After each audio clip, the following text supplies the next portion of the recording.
დღეს შაურმას გავაკეთებ სტეიკით პურში. მანამდე ერთი ბოკალი ლუდი ტრადიციულად.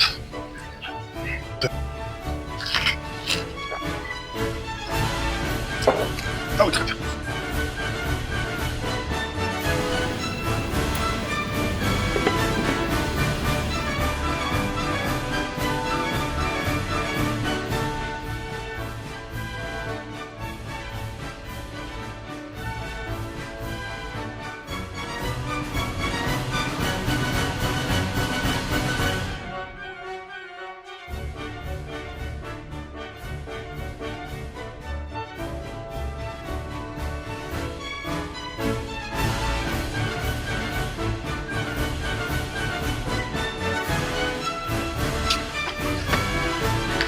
Ათიდან 9 ეთიკულა იმიტომ დავაგელი რომ ზოგადად აი მასაზე რა კეჩუპი და მაიონეზი ხდება აი უნიკალი და არა უწუს რა და მაგ ვარიანტი ეთიკულა დავაგელი თორე იდეალურია ჩვენ გეკეთებულ არაფერი არ ჯობია და 10-დანაც მაშინ დავწერ მე რომ გავხსნა საშუალებას და იქ ჩვენ საფირმო соуს გავაკეთებ